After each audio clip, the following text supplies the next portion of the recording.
Ever dreamt of achieving financial freedom by the age of 40?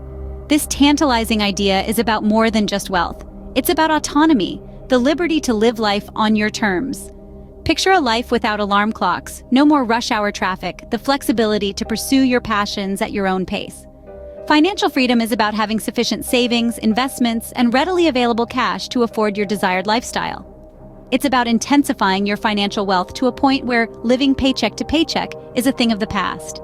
Imagine being in control of your finances instead of controlling you. The significance of this freedom is profound. It brings tranquility of mind, a sense of satisfaction, and a world brimming with possibilities. It's not just about having money, but about having choices. Imagine the peace of mind, happiness, and the opportunities that this freedom can provide. Now you must be wondering, how does one achieve this? How do we transform this dream tangible reality? So, how do we get there? Let's dive into the steps to make this dream a reality. First, we need to understand what financial freedom truly means. Imagine waking up each day knowing that your bills are covered, your retirement is secure, and you have the freedom to spend your time as you wish. That's the essence of financial freedom. But it's not just about having enough money to meet your needs. It's about being in control of your finances, instead of letting your finances control you. Financial freedom is the point at which your assets, such as savings, investments, and passive income sources, generate enough income to cover your expenses without the need for full-time work. Think of it as having a safety net that protects you from financial emergencies and allows you to make choices based on what makes you happy and fulfilled, not just what pays the bills. Passive income is a key component of this freedom.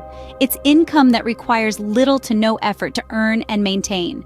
It could come from rental properties, a side business, or investments. The goal is to create streams of income that work for you, even while you're not actively working. But let's be clear, financial freedom doesn't mean living a life of luxury. It's not about owning the most expensive car or the biggest house. It's about maintaining a comfortable lifestyle that is sustainable over the long term. For some, a comfortable lifestyle might mean being able to travel the world. For others, it might mean having the freedom to pursue a passion or hobby, or simply spending more time with family and friends. The beauty of financial freedom is that it's personal. It's about what makes you, yes, you, feel content and secure. However, achieving financial freedom requires more than just wishing for it. It requires planning, discipline, and a keen understanding of finance. It might seem daunting at first, but remember, every journey begins with a single step. Now that we understand what financial freedom is, let's explore how to achieve it. The first step towards financial freedom is setting clear and achievable financial goals. Imagine embarking on a journey without a destination in mind. You'll probably end up going in circles, right? The same principle applies to your financial journey. Without clear and achievable goals, you're likely to wander aimlessly with your hard-earned money slipping through your fingers. So, why are financial goals so important? Well, they provide a roadmap for your financial journey, guiding your decisions and helping you stay focused on what truly matters. They act as a compass, steering your financial decisions towards a secure future. Now you might be wondering, how do I set realistic financial goals? First off, remember the SMART principle.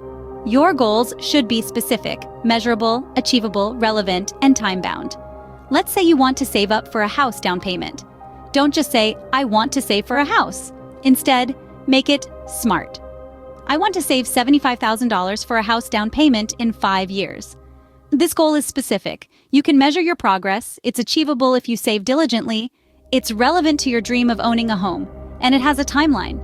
Consider all areas of your financial life when setting goals. This includes saving, investing, paying off debt, and planning for retirement. And remember, it's okay to start small.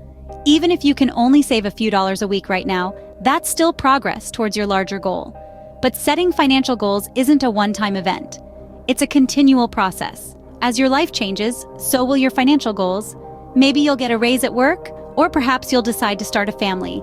These changes will impact your financial goals, and that's perfectly normal. Review and adjust your goals regularly to ensure they align with your current circumstances and future aspirations. In conclusion, setting financial goals is the first step towards achieving financial freedom. It's about knowing where you want to go financially and mapping out a plan to get there.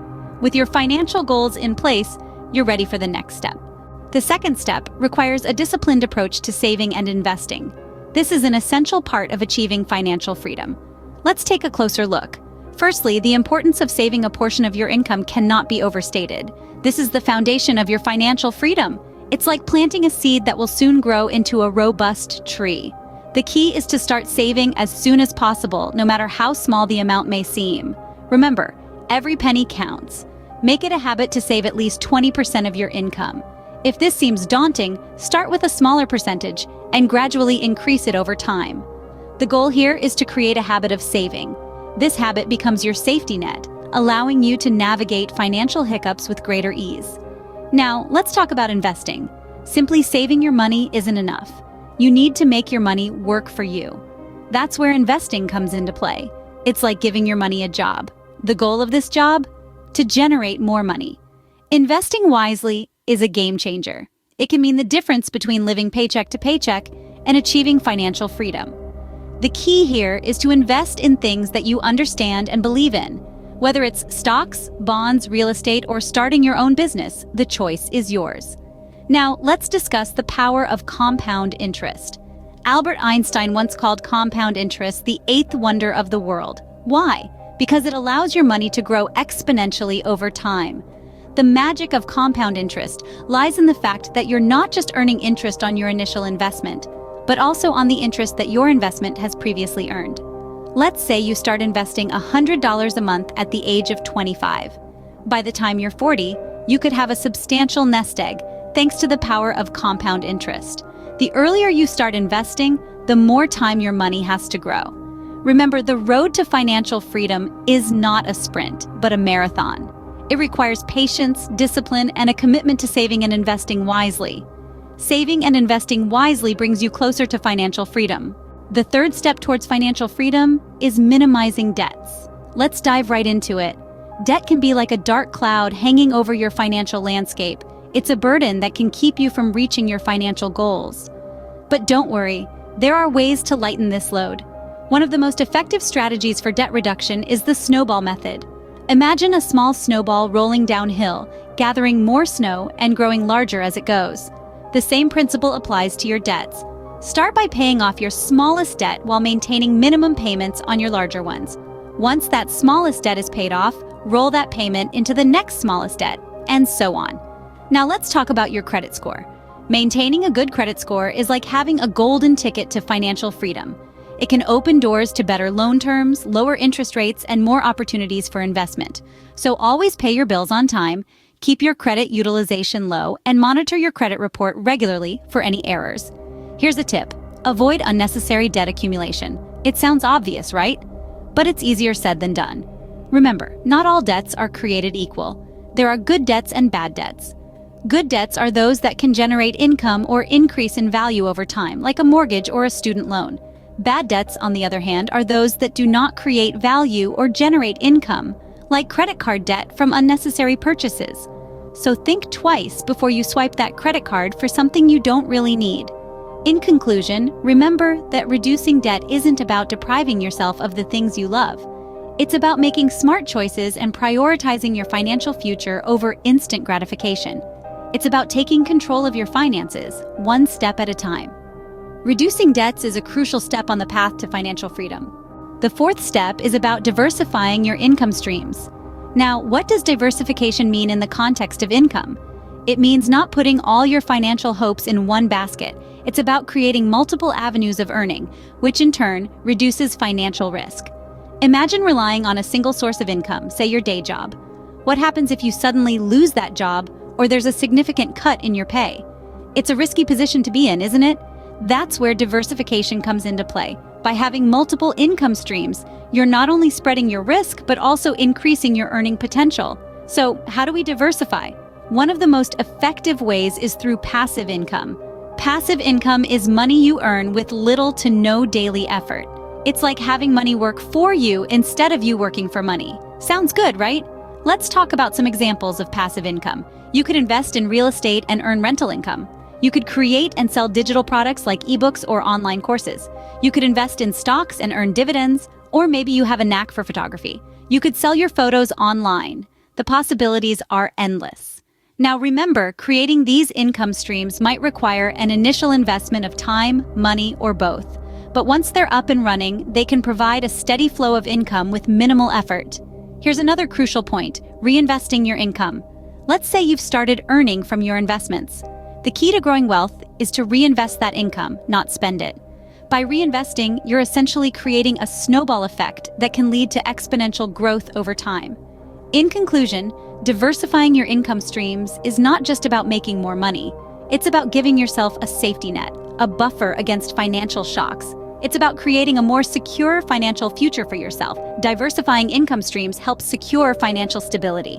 The fifth and final step is continual learning and adaptation. This step is akin to the compass on our financial journey. Just as a compass guides a ship through ever-changing seas, continual learning and adaptation guide us through the often tumultuous world of finance. One could say that the financial world is a vast sea, ever in flux, with currents of trends, waves of market changes, and storms of economic downturns. To sail these seas successfully, we need to stay informed about financial trends. This means regularly reading financial news, books, and reports. It means following market trends, understanding economic indicators, and keeping an eye on geopolitical events that could impact our investments. But staying informed is just half the story. The other half is learning from our financial mistakes. We all make them. Whether it's a bad investment, an impulse purchase, or a missed opportunity, these missteps are not failures if we learn from them. They are, in fact, invaluable lessons that can help us fine-tune our financial strategies. However, learning from our mistakes and staying informed about financial trends is still not enough. We must also adapt. We must adapt to changes in our financial circumstances, whether it's a job loss, a windfall, or a sudden expense. We must also adapt to changes in our financial goals. As we grow and evolve, our financial goals will too. We might start with the goal of buying a house, but as we age, our focus might shift to retirement or leaving a legacy. Adaptation also means being flexible with our financial strategies. If a strategy is not working, we need to be willing to change it. If an investment is not performing, we need to be ready to let it go. Adaptation is a sign of financial maturity and is crucial to maintaining financial freedom. So there you have it. The fifth and final step to achieving financial freedom by 40 is continual learning and adaptation. Remember, the journey to financial freedom is not a one-time event, but a lifelong process. Continuous learning and adaptation are key to maintaining financial freedom. So there you have it, the steps to achieving financial freedom by the age of 40. Just to ensure that these valuable steps are ingrained in your memory, let's do a quick recap. We've talked extensively about the importance of setting financial goals. Clear, tangible, and realistic objectives are the backbone of financial freedom.